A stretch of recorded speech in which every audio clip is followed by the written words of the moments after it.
Hi everyone, we're making some breadcrumbs today. The reason being, I'm about to feature a lot of recipes that make breadcrumbs, and a lot of people will probably be wondering, how can I make my own breadcrumbs, or where should I find my breadcrumbs? You can either buy them from the grocery store or you can make your own. So I'm going to use just a couple of slices of bread.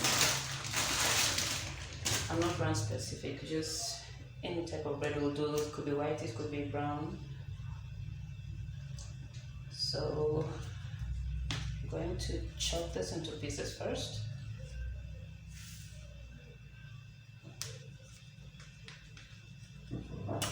And then basically I'm just going to blend them and then dry the pieces. In case they're not yet fine enough, I'm going to blend them all over again. By now you probably noticed that I use only one particular blender. If you're wondering how to get them thoroughly cleaned after every use, you can just put some hot water and a little bit of vinegar and then blend it. That's how you get it nice and clean for the next recipe without interfering with the taste of what you're making. So the first thing I'm going to do is get my pieces inside a blender and then just get that blended.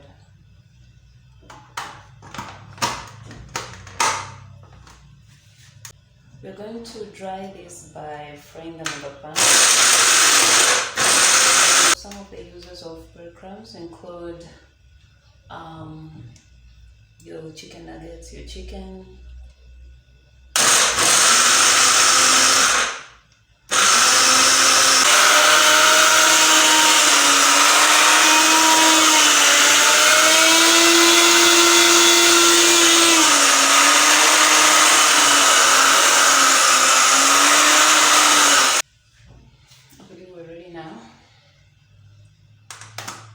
Now, obviously, not everyone has a blender, so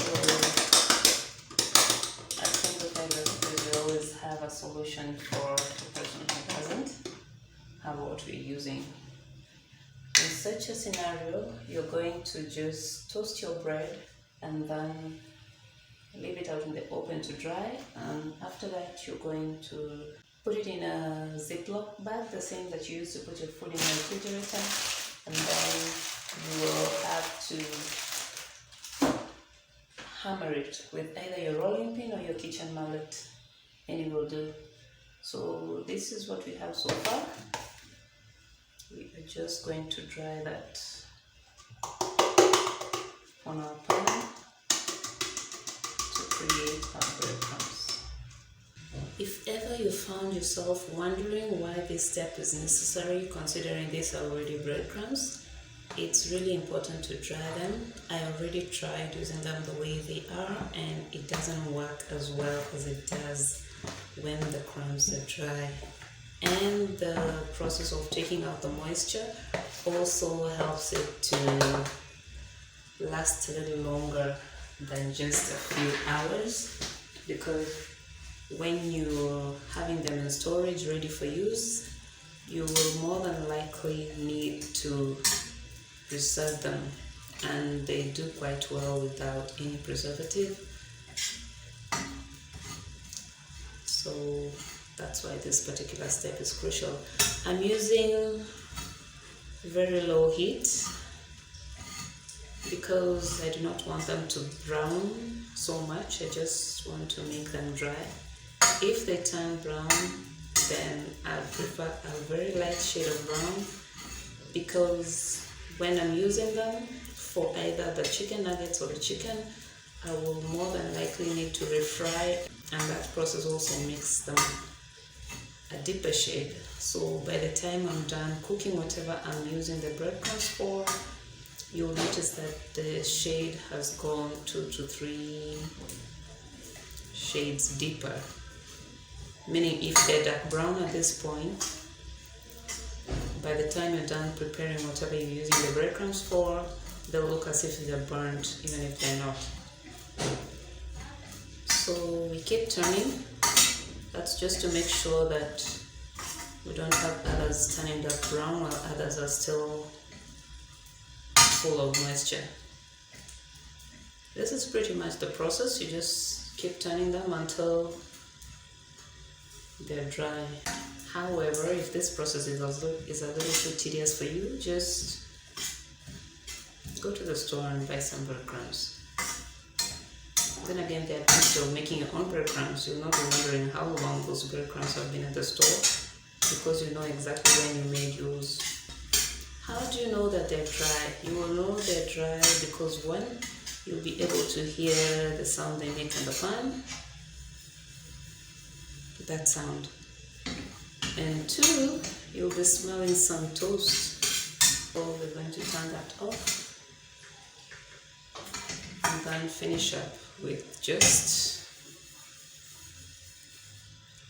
the heat that lingers on the pan.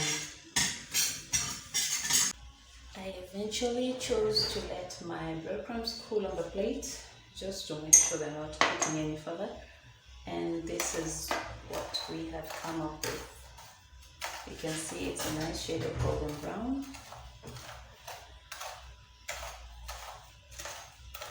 And it's nice and dry, ready for storage.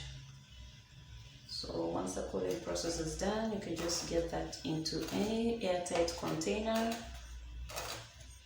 and keep it in a cool, dry place.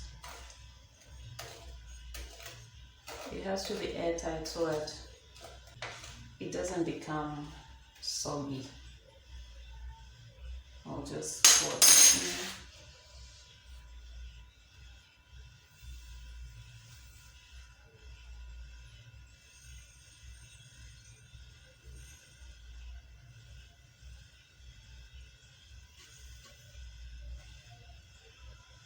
See, we have a beautifully brown mix. This can be used right away.